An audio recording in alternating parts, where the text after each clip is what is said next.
Yonatan est un ultra-orthodoxe désireux de défendre son mode de vie traditionnel. Marié, père de famille, il nous donne rendez-vous un matin dans le centre de Jérusalem. Première règle que nous découvrons, c'est le rabbin qui décide de tout dans la société ultra-orthodoxe. Dans notre communauté, on ne passe pas le permis de conduire quand on le veut. Il faut d'abord demander au rabbin si on a le droit de le passer. Moi, la première fois que j'ai demandé, il m'a dit non, tu ne peux pas le passer. Et puis il m'a dit reviens dans un an, on en reparlera. Mon frère lui a demandé lui aussi, et le rabbin lui a aussi dit non. D'ailleurs, il n'a toujours pas eu la permission de passer le permis. Pourquoi? Aucune idée. C'est notre rabbin, c'est lui qui sait. Pourquoi il prend ses décisions, je l'ignore. Si je le savais, je serais rabbin à sa place.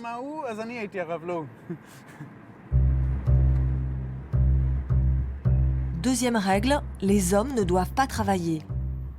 Leur unique occupation, prier et étudier les textes sacrés. Toute la journée.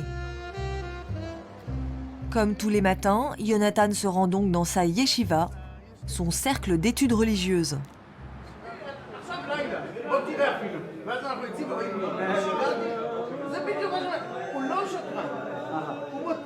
Un univers d'hommes uniquement. Ils passent leur journée à répéter, commenter, expliquer la Torah, le texte sacré juif. L'image que tu dépeins, il faut bien y penser. Il faut la vérifier. Étant donné qu'il a choisi le chemin le plus difficile, qu'il n'a pas choisi la facilité, on peut penser qu'il dit la vérité. Il faut le croire. Tu ne peux pas accepter cette réponse. Mais si, justement. Ok, d'accord. Une vie régie 24 heures sur 24 par la religion et son étude. À la minute même où je me réveille, je me sens déjà un soldat de l'armée de Dieu. J'ai peur de Dieu. Ce que Dieu veut est important pour moi. Je pense à Dieu à chaque instant. Par exemple, après m'être lavé les mains, m'être habillé, je fais mon café le matin. Mais je ne le bois pas directement. D'abord, je prie. Merci Dieu de m'avoir donné du café. Que tout soit fait selon ta volonté. Et après, je cours à la synagogue pour prier. Après les prières et l'étude de la Torah, la valeur centrale de la vie ultra-orthodoxe, c'est la famille. À 32 ans, Yonatan a 4 enfants. 2 filles qui vont à l'école primaire et 2 petits garçons, l'un en maternelle, l'autre en crèche. Je sors du four ce que ma femme a préparé hier pour leur déjeuner.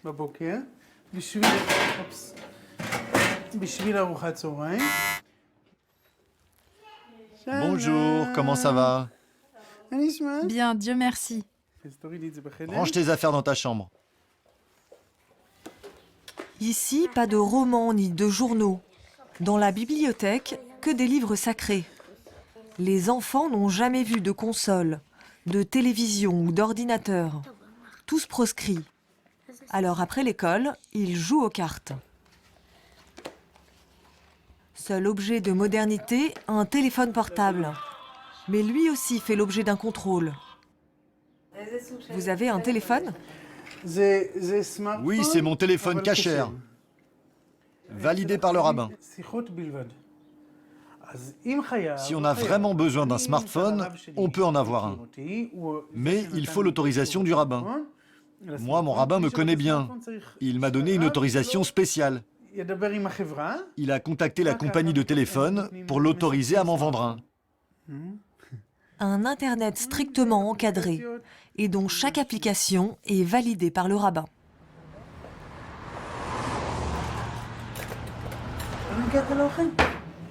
Yonatan est marié à Chaya. Sois béni, mon Dieu, pour ce repas. Amen. Dans leur vie, tout est codifié, même leur intimité. Des contacts physiques, des marques d'affection, comme se prendre dans les bras, ça on ne peut pas le faire à la maison. En tout cas, pas devant les enfants. Si on veut le faire, il ne faut surtout pas que la femme ait ses règles. Là, c'est totalement interdit de se toucher. On peut se dire des mots gentils, ce genre de choses, mais pas au-delà. Vous ne vous embrassez pas? Non, pas de baiser. On ne s'en lasse pas non plus. Puisque les hommes passent la journée à étudier, c'est aux femmes de travailler. Chaya tient un salon de perruques. Un business florissant puisque toutes les femmes ultra-orthodoxes doivent se couvrir la tête entièrement. Et ici, on préfère la perruque au voile. Chaya elle-même porte une perruque. C'est par pudeur que les femmes se couvrent la tête. Non, c'est un devoir spécifique aux femmes qui sont mariées. Même une femme qui a divorcé, elle n'est plus mariée, mais elle doit quand même se couvrir la tête.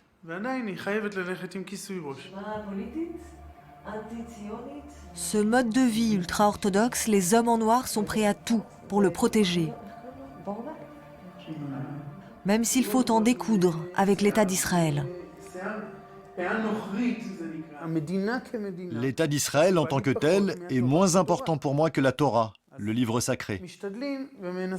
Alors entre l'État et nous, on fait le nécessaire pour que tout se passe bien. Mais il y a quelques dossiers explosifs. Si l'État utilise la force, les ultra-orthodoxes utiliseront aussi la force. Qui va gagner? Aucune idée. J'espère qu'on n'aura jamais besoin de vérifier qui est le plus fort.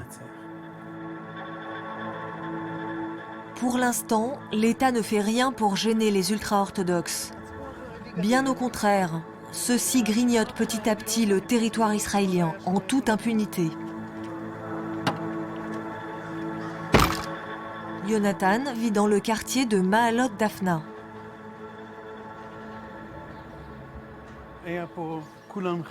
Avant, tout le monde ici était laïque. Petit à petit, il y a eu de plus en plus d'ultra-orthodoxes. Et aujourd'hui, il n'y a plus un seul laïc. Il reste quelques pratiquants modérés. Il y en a un là-bas et quelques autres plus bas. Mais c'est tout.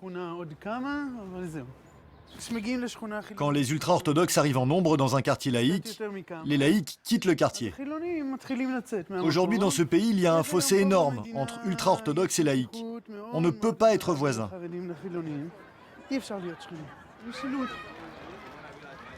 Voilà mon fils. Bonjour mon ange, tu vas bien? La société ultra-orthodoxe cherche à créer son propre espace, une sorte de ghetto. Moi, je me définis comme quelqu'un d'ouvert.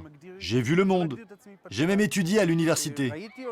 Mais aujourd'hui, quand je dois aller à Tel Aviv, j'ai l'impression de voyager à l'étranger.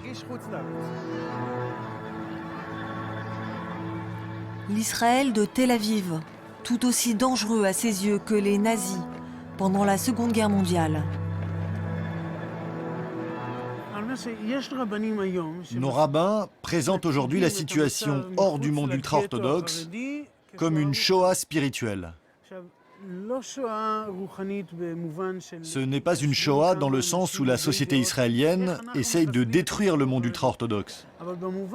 Mais ce que nous voulons dire, c'est que celui qui sort du ghetto risque de perdre le mode de vie ultra-orthodoxe.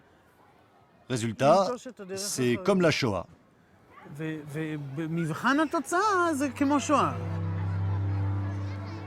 Une vision du monde partagée par quasiment toute la communauté de Jonathan.